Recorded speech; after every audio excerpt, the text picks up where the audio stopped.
Welcome sa Manwa Tagalog Recap. Bago tayo magsimula, shoutout muna tayo.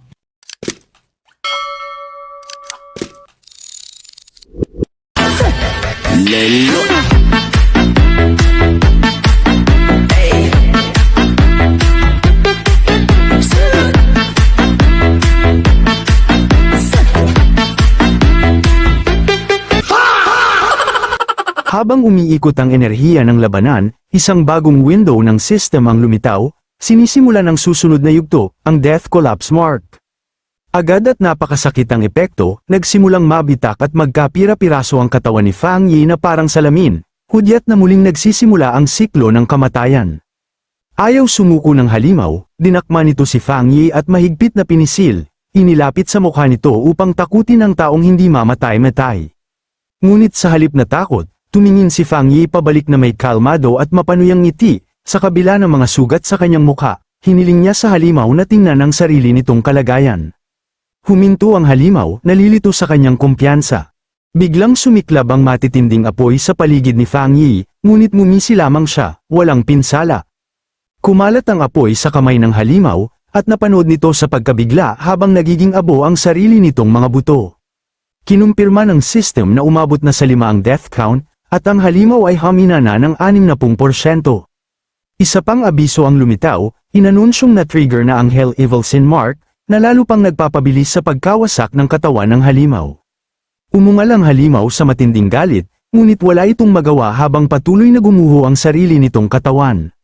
Sa labas ng harang, nagsimulang gumuho ang mga dambuhalang lapida na pumapalibot sa lungsod.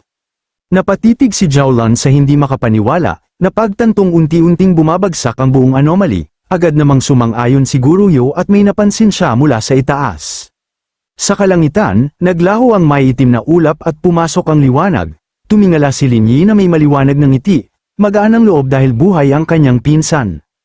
Pinaga niya ni Elder Wu ang kanyang baluti at iniutos sa grupo na pumasok sa lungsod upang iligtas ang mga nakaligtas at ilikas ang mga sugatan. Malinaw na ang kanilang misyon. Lumipad sina Elder Wu, Jiaolan, Gu Yuru, at Lin Yi papasok sa lungsod. Sa mga guho ng anomaly, isang kamay ang desperadong umabot mula sa lupa. Hinila ni Su Qingying ang sarili palabas, hingal at pagod na pagod, puno ng takot. Lumuhad siya, sinusubukang unawain ang nangyari, naalala niyang sinipsip ang kanyang life force at bukod pa rito, sandali siyang hinila papunta sa lapida, wala na ang kanyang katawan at kaluluwa sa lugar na iyon. Sa halip, sila ay napunta sa impyerno, isang lugar na tila wala ng takasan, ngunit agad ding nagbago ang sitwasyon. Agad niyang napansin ang isang lapida sa malapit at napagtantong kailangan niyang iligtas ang iba. Desperado niyang hinukay ang libingang may pangalang Chen Ru, sumisigaw kung buhay pa ito. Nang mahukay niya ang lupa, natagpuan niya si Chen Ru na walang malay ngunit ligtas, naramdaman niya ang matinding ginhawa nang makita itong naroon pa. Hindi tulad ng kapatid ni Chen Ru na naglaho ang katawan noon.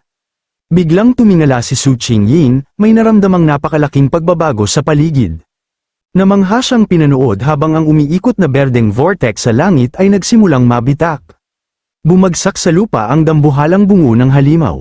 Sa kabila ng pagbagsak nito, tumanggi ang halimaw na tanggapin ang pagkatalo, tumingala ito at idineklara na siya ang marangal na King of Death, at tinanong kung anong uri ng nilalang si Fang Yi upang maglakas loob na haminin siya. Nag-aalab sa galit ang halimaw na isang tao ang nangangahas tumingin sa kanya nang may paghamak. Biglang lumitaw mula sa kadiliman ang hukbo ni Fang Yi, mga aninong espiritong may pulang mata. Nagliwanag ng matinding pulang liwanag ang mga mata ng halimaw habang nakatitig. Inanunsyo ng system na ang Hell Evil Sin Mark ay humina na ang halimaw ng 80%. Nagyelo sa pagkabigla ang halimaw, lalo pang nabibitak ang mukha nito habang napagtanto nitong wala na itong natitirang kapangyarihan. Bumilis ang tuluyang pagkawasak nito, umabot na sa 70%, at tumalon ang progress bar ng system sa 100%, at tuluyang nabasag ang berdeng kaluluwa ng halimaw. Kinumpirma ng system na ang kakayahan ng halimaw ay ganap ng napahina at ngayon ay nasamsam na ni Fang Yi. Binuksan ni Fang Yi ang kanyang mga mata, mula sa pula ay naging nagliliwanag na misteryosong lila. Ipinahayag ng system ang kinalabasan, bumagsak ang lumang hari, umakyat ang bagong hari. Nakatayo si Fang Yi ng matagumpay sa isang mataas na bangin, napapalibutan ng umiikot na aurang lilang enerhiya, ang kapangyarihan ng death attribute na kanya lamang nasamsam, sa likuran niya, naghiwa-hiwalay ang maiitim na ulap at bumuhos ang ginintoang sikat ng araw sa bagong hari. Mula sa umiikot na lilang enerhiya sa kalangitan, dahan-daang bumaba si Fang Yi, nababalot ng banal na liwanag ang kanyang katawan habang tuluyang naghihiwalay ang mga ulap, hudyat ng pagtatapos ng sakuna. Sa lupa, nanood ang mga nakaligtas na hindi makapaniwala. Inalalayan ni Su Jingming ang sugatang si Chen Ru, habang si Gu Yuru ay nanginginig sa pagkabigla. Hindi niya maunawaan kung paano hindi lamang nakaligtas ang sealer sa inevitable death rule ng Anomaly King, kundi tila nakapagpatawag pa ng mga espiritu mula sa impyerno upang lamunin ang halimaw. Tumingala si Elder Wu na may halong pagkamangha at seryosong pagkaunawa, iniisip na maaaring mas higit pa sa inaakala nila ang kapangyarihan ni Fang Yi. Ginawa ni Fang Yi ang imposible, hindi niya tinakasan ng death rule, binasag niya ito at inangkin ang kapangyarihang mamahala sa buhay at kamatayan mismo. Tinanong ni Gu Yuru si Elder Wu kung tunay bang kayang hawakan ng mga tao ang ganitong kapangyarihan. Habang tinitingnan niya si Fang Yi, nakita niya ang maltong anyo ng kalansay ng Death King na nakapatong sa kanyang mukha, natarante siya, iniisip kung nagising ba ang Anomaly King sa loob niya. Ngunit sumingit si Jiaolan na may kumpiyansang ngiti, sinabing tingnan ng mabuti ang larangan ng labanan. Sa malawak at bakanteng lupain, isang himala ang nagaganap, ang mga aninong espiritong ipinatawag ni Fang Yi ay hindi umaatake, sa halip, ang mga taong inakalang patay na ay nagsisimulang umupo, ligtas at walang pinsala, ginagamit ang kapangyarihan ng kamatayan upang iligtas sila. Sa gitna ng mga guho, natagpuan ng mga taga-nayon si Chen Xin na nanghihina at masama ang kalagayan. Pagkagising niya, lito at inaantok, tinanong niya kung hindi ba siya patay na nagpapatunay na siya'y muling nabuhay. Tumingala ang mga taga-Uwas City sa lumulutang na anyo ni Fang Yi. May ilan sa karamihan ang nakakita sa madilim na aura at tinawag siyang Diyos ng kamatayan, habang ang iba naman ay nagtalo na siya ang sealer na nagligtas sa kanila. Biglang sumingit ang munting batang babaeng na iligtas noon, sumigaw na pangit pakinggan ang tawag na sealer. May maliwanag ng ngiti, inalala niya ang ginintoang apoy na nagprotekta sa kanya, para sa kanya, siya ang kanilang Diyos na tumalo sa kasamaan. Sa mataas na kalangitan ng gabi, hawak niya ang isang madilim na enerhiya na hugis sandata na karit, na pagpasyahan ni Fang Yi na tapusin na ang sigalot. May malamig at seryosong tingin, idineklara niyang dapat nang matapos ang lahat, iwinasiwas niya pababa ang higanteng sandata, lumikha ng napakalaking hiwa ng lilang liwanag sa hangin, napatitig ang mga taga-nayon, sa lubos na pagkabigla sa kamanghamanghang pagpapakita ng kapangyarihan, pinunit ng atake ni Fang Yi ang madilim na energy barrier na pumapalibot sa lungsod. Tumama ang hampas sa pulutong ng mapupulang multo na espiritu sa ere, pinair-piraso at sinipsip ang mga ito sa nakakatakot na puwersa, sa ibaba, pinagmamasdan nito ni Elder Wu at sinabi niya na ang kaharian ng kailaliman ng 10,000 nag-iiyak na multo ay ang tunay na impyernong nagpakita sa mundo. Sa gitna ng magulong bagyo ng pula at itim na enerhiya, iniutos ni Fang Yi sa mga espiritu na bumalik sa pinanggalingan nila.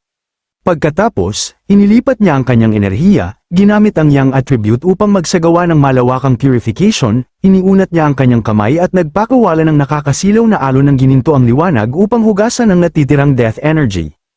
Nanunood ang mga nakaligtas na puno ng paghanga habang binabasag ng liwanag ang dilim, tinatanglawan ang gabi na parang ikalawang araw. Nang matapos ang teknik, nakahinga ng maluwag si Fang Yi, tapos na sa wakas ang labanan. Sa ibaba, napaiyak si Chen Shi, niyakap si Dongfeng sa sobrang tuwa na sila'y nakaligtas.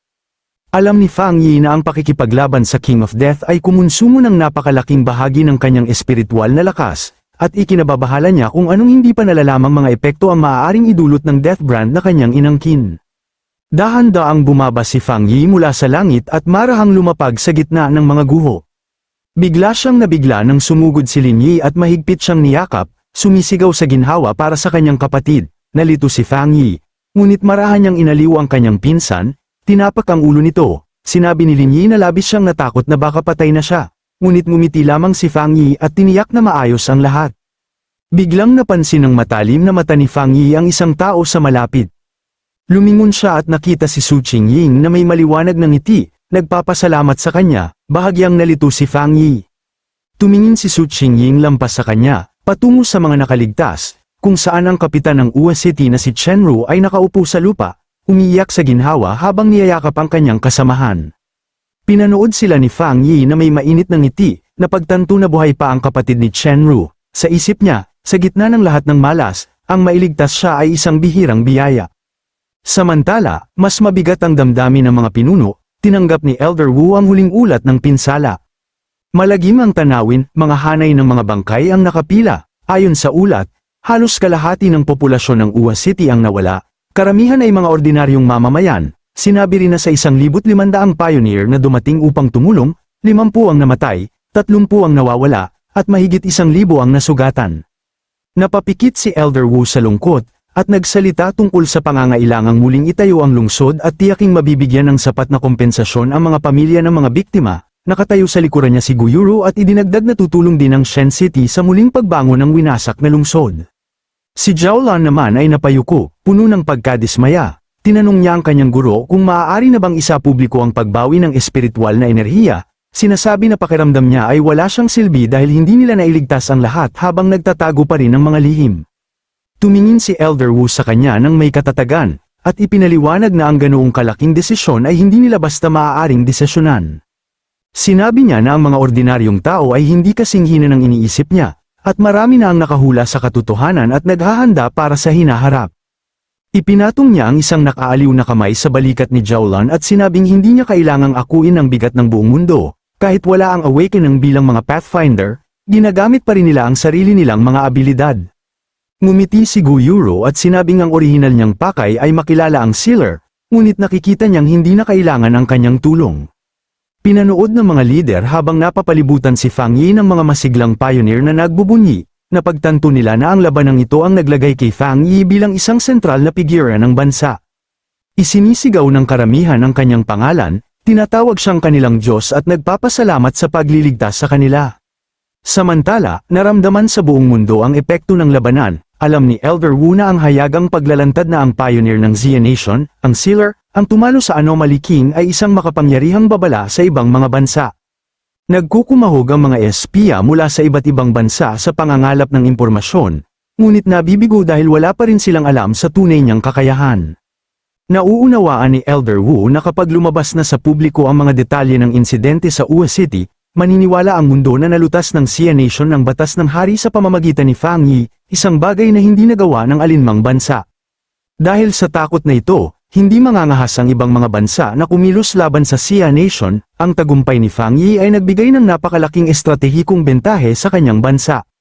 Hinarap ni Elder Wu ang kanyang koponan at inutusan silang bumalik at pag-aralan agad ang lahat ng datos mula sa lugar. Nagbigay siya ng isang makapangyarihang talumpati. Pinaalalahanan sila na mahaba pa ang landas na tatahakin at hindi sila maaaring umasa sa Sealer upang lutisin ang bawat problema. Ngumiti sina Jiaolan at Guyuru bilang pagsang-ayon sa kanilang guro. Sinabi ni Guyuru na imposible para sa kanila ang magretiro, at ang kanilang Shen City team ang haharap at lulutes sa anumang susunod na hamon. Pagkaraan, sa kanyang villa sa Taytay City, nagpapahinga si Fang Yi sa isang malaking bathtub habang nag-scroll sa kanyang telepono. Iniisip niya ang labanan. Matapos linisin ang lugar, nakahanap ang mga opisyal ng isang Dark Attribute Spirit Crystal na iniwan ng Hari ng Kamatayan at ibinigay ito sa kanya bilang pasasalamat.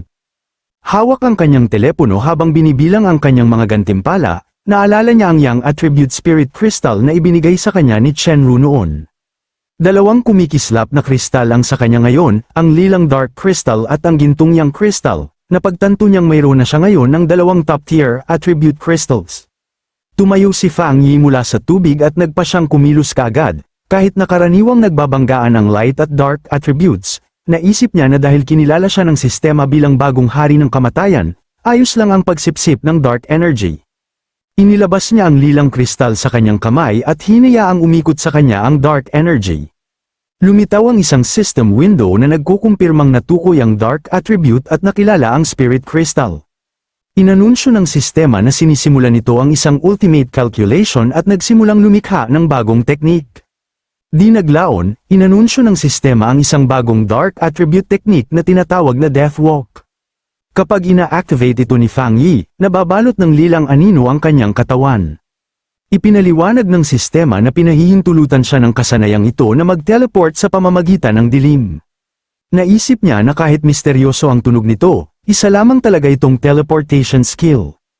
Habang naglalakad, napaisip siya na kahit simple lamang ang epekto nito sa laban, imposibleng matensya ang tunay nitong halaga. Upang subukan, bigla siyang naglaho mula sa balkonahe ng ikalawang palapag at muling lumitaw sa sahig sa ibaba. Naging kontento siya, napansing ang kasanayang pinagsasama ang pag-iwas at paggalaw ay napakahalaga sa isang labanan. Pagkatapos ay sinuri ni Fang Yi ang kanyang panloob na kalagayan, napagtanto niya na matapos makaligtas sa pagsubok ng Death Brand, nagbago ang kanyang katawan upang direktang sumipsip ng Dark Attribute Energy. Tinawag niya ang kanyang skeletal avatar at naramdaman niyang labis na gumanda ang kanyang kontrol sa Dark Spiritual Power. Matapos masipsip ang enerhiya mula sa Spirit Crystal ng Anomaly King, pakiramdam niya ay malapit na siyang makalusot patungo sa maalamat na Jingang Realm. Pagpasok niya sa loob kung saan may kumikislap na gintong liwanag, nakita niya ang Yang Attribute Spirit Crystal, ang gantimpalang ipinangako sa kanya ni Chenru. Naalala ni Fang Yi nang may bahagyang katatawanan na matapos ang labanan, inakala ng mga opisyal ng lungsod na masyadong casual kung ibibigay ni Chenru ang ganoong kayamanan ng pribado. Kaya nagdaos sila ng isang malaking formal na seremonya para ihandog ito sa kanya, at narinig pa niyang nagtayo sila ng isang rebulto bilang parangal sa kanya. Isinantabi ang alaala, kinuha ni Fang Yi ang gintong kristal, iniisip na bihirang swerte ang magkaroon ng 2 top-tier crystals. Itinaas niya ito sa harap ng kanyang mata at minasdan ang dalisay na yang energy na umiikot sa loob. Habang dinadala niya ang kanyang kapangyarihan dito, sumabog sa paligid niya ang isang ikot ng naglalagablab na pulang enerhiya. Muling nag-activate ang sistema, natukoy ang malakas na yang energy tulad ng nangyari sa Dark Crystal. Inanunsyo ng sistema na sinisimulan nito ang ultimate calculation upang lumikha ng bagong teknik mula sa pinagmumula ng kapangyarihang ito. Itinuon ni Fang Yi ang lahat ng kanyang enerhiya sa pagproseso ng kristal, at kinumpirma ng sistema na matagumpay na nalikha ang bagong teknik. Biglang sumabog ang isang nakakasilaw na gintong liwanag mula sa katawan ni Fang Yi, kasing liwanag ng araw. Inanunsyo ng sistema na nakakuha siya ng bagong Yang Attribute Technique na tinatawag na Sun God, na napapalibutan ng matitinding umiikot na apoy. Pinakawalan ni Fang Yi ang buong lakas ng bagong kakayahang ito. Ipinaliwanag ng sistema na ang teknik na Sun God ay nagbibigay daan sa kanya na tumawag ng isang Sun Avatar na kayang tupukin ang anumang madaanan nito. Isang kumikislap na gintong simbolo ang lumitaw sa kanyang noo. Mataas sa ibabaw ng lungsod ng Taytay City, isang dambuhalang gintong ibon na gawa sa apoy ang sumulpot sa kalangitan, pinapaliwanag ang lahat ng lansangan sa ibaba. Isang reporter ang nag-broadcast ng kamanghamanghang eksena habang binabaha ng mga komento ang internet, nagbibiro ang mga tao na nabubulag sila sa liwanag. Kahit sa malalayong lungsod, sinasabi ng mga reporter sa mga mamamayan na huwag magpanik, at ipinapahiwatig na ang kanilang tagapangalaga, ang Sealer, ay lalo lamang lumalakas. Sa isang Pioneer Forum, kinumpirma ng mga user na ang kaganapan ay nasa Taytay City at kinilala ang pamilyar na yang energy, hinuhula ang nakakuha na naman ng bagong kakayahan ang Sealer. Sa isang masukal at kumikislap na kagubatan, isang grupo ng mga pioneer ang nagpapahinga, kabilang ang dating kasintahan ni Fang Yi na si Chu Qingli. Pinuri ng isang lalaking pioneer sa kanilang grupo ang Sealer dahil sa pagiging kahanga-hanga nito at sa pagpapahiya sa Country B. Nagreklamo siya tungkol sa isang dakilang propeta ng Country B na maling humula na hindi makakaligtas ang Sia Nation sa unang taon ng pagbawi ng espiritual na enerhiya. Mukhang nag-aalala si Chu Qingli at nagtanong kung maaaring totoo ang hula, galit na itinaboy ng lalaking pioneer ang ideya, ngunit sa kabila ng kanyang kumpiyansa, napayuko si Chu Qingli, iniisip na napakaraming mapanganib na pangyayari ang nagaganap kamakailan sa Sia Nation. Tiningnan siya ng kanyang mga kasamahan ng may galit, tila tinatanong kung ano ang ipinahihiwatig niya. Tinukso siya ng lalaking pioneer dahil sa mababa niyang cultivation level, may isa pang lalaki ang nagtanong kung isa ba siyang traidor at kinutsa siya dahil nasa 1-star Ghost X realm pa rin siya. Depensa ni Chu Qingli, na may halong inis, na hindi naman bihira ang Ghost X realm 1-star. Kung hindi dahil sa muling paglitaw ng espiritual na enerhiya, hindi siya karapat-dapat na maliitin o tingnan ng mababa. Napagtanto ng lalaki at ng kanyang mga kasamahan na siya ay isang mayabang na babae, sanay na laging minamaliit ang iba. Dahil dito, malinaw na galit siya sa espiritual na pagbabago, kaya pinagsabihan siya na masama sa pakiramdam ang maliitin ng kapwa, lalo na sa mundo ngayon kung saan ang ganitong pag-uugali ang nagiging dahilan kung bakit itinuturing ang isang tao na walang halaga. Ikinras ni Chu Qingli ang kanyang mga braso, pilit pinananatili ang kanyang dangal. Bumawi siya at sinabing walang espesyal sa kanilang lakas kung ikukumpara sa Sealer, hinamon niya sila, sinasabing wala silang karapatang kutsain siya hanggat hindi sila kasing lakas nito. Tumawa ang lalaking pioneer at tinanong kung balak ba talaga niyang makipagtulungan sa Sealer. Pinagtawanan siya ng tatlong lalaki, pinaalalahanan siyang kilala ang Sealer sa pagtatrabaho ng mag-isa, malupit nilang sinabi na tanggal na siya sa kanilang koponan. Habang papalayo ang mga lalaki, desperadong inabot ni Chu Qingli ang kamay at sumigaw na kung aalis siya, kailangan nilang ibigay ang bahagi ng gantimpala na kanyang pinaghirapan. Lumingon ang leader na may sakim ng ngiti at malamig na sinabing dapat pa siyang magpasalamat na hindi nila siya sinisingil. Pagkatapos ay pinakawalan nito ang isang pagsabog ng wind energy na nagpabagsak sa kanya paatras habang sinisigawan siyang umalis. Nang inig si Chu Qingli sa sakit at galit, tahimik na nangangakong magbabayad sila sa ginawa nila. Napuno ng panik ang social media matapos hulaan ng dakilang propeta ng Country B na mawawasak ang Sia Nation sa loob ng 1 taon. Sa opisina ng Taytay Spirit Association, tinalakay ito ng nakatataas sa asosasyon kasama si Fang Yi. Nagtanong siya kung talagang malaki ang epekto ng propesya na ito sa kanilang mga pioneer dito, ipinaliwanag naman ng nakakataas na oo, malaki ang impluensya nito. Kaya kinakailangan nilang magsalita siya gamit ang isang opisyal at na-verify na account upang maiwasan ang pagkakakilanlan niya ng mga mapaminsalang pangkat. Dahil dito, tanging personal na pakikipagkita lamang ang maaari nilang gawin. Ipinaliwanag naman ni Su Jingying na gumagamit ang Country B ng psychological warfare upang guluhin ang kumpiyansa ng kanilang mga mamamayan. Idinagdag ng superior na kumalat na ang balita tungkol sa kapangyarihan ni Fang Yi, dahilan upang maging mas agresibo ang Country B. May mga chismis pa na minanipula nila ang mga pangyayari upang magdulot ng halos sakuna sa isa pang lungsod. Sinabi pa ng opisyal na hindi sila palalakasan o patatatagi ng bansang B ang ganitong uri ng gawain, may hinala rin na may kinalaman ang bansang B sa muntik ng sakunang naganap kanina sa lungsod ng Diyos. Doon na pagtanto ni Fang Yi, hindi ba mas malakas ang kanilang puwersa kaysa sa kanila, kung kaya nilang kontrolin ang mga sakuna? Binanggit naman ng opisyal na hindi rin sila lubos na sigurado. Ayon sa mga hula ng iba't ibang bansa, ang sakuna ay inaasahang mangyayari sa bansang B ngunit sa halip, ito ay halos naganap sa Diyos City, at muntik nang maging sanhi ng pagkawala nila kay Elder Wu at ng maraming elite. Upang labanan ang panik, napagpasyahan ng asosasyon na kailangang gumawa ng pampublikong pahayag si Fang Yi. Tumayo siya sa harap ng computer at sa isang pindot ng key ay ipinadala ang kanyang mensahe. Sa kanyang verified profile na sealer, nagpost siya ng maikli ngunit makapangyarihang pangungusap. Hindi aabutan ng apocalypse ang bilis ng aking pag-breakthrough. Sumabog ang internet sa dami ng komento, kinumpirma ng mga nakaligtas na nakita nilang winasak ni Fang Yi ang Death King, sinimula ng mga tao na kutsain ang hula ng Country B. Naniniwala si Fang Yi na ang pinakasimpleng paraan upang patahimikin sila ay ipakita ang hindi mapapabulaan ang katotohanan ng kanyang lakas. Sa buong bansa, napatingin ang mga pioneer sa kanilang mga screen nang may pagkabigla. Napagtantong muling nagbi-breakthrough si Fang Yi, nagbunyi sila para sa Diyos ng dakilang Sia, alam nilang ang impyernong hinulaan ng propeta ay dumating na sa kanilang lungsod, ngunit naroon si Fang Yi upang pigilan ito. Samantala, sa punong himpilan ng kaaway, ang Country B Information Post, magulo ang atmosfera, abalang-abala ang mga tauhan, nagrereklamo tungkol sa sealer at sa nakakatakot nitong kapangyarihan, hindi pa rin nila nakukuha ang personal na datos niya. Nagwala sa galit ang data expert ng Country B Pioneer Network, sinisigawan ng kanyang koponan dahil sa kabiguang mahanap ang isang taong ito at nagbabantang sisibakin silang lahat. Bumalik sa Taytay Spirit Association, hamupa na ang tensyon, sinabi ni Fang Yi sa superior na sapat na ang kanyang pahayag upang patahimikin ang sitwasyon, tumawa ang superior at nagpasalamat sa kanya. Biglang pumasok ang isang assistant na may hawak na tablet, mukhang balisa, at nagulat na may nabuo na namang bagong restricted area sa kanlurang bahagi ng Sia Nation dahil sa banggaan ng dalawang makapangyarihang attribute na seal na ito ng militar. Tinanong ni Fang Yi kung anong mga attribute ang sangkot.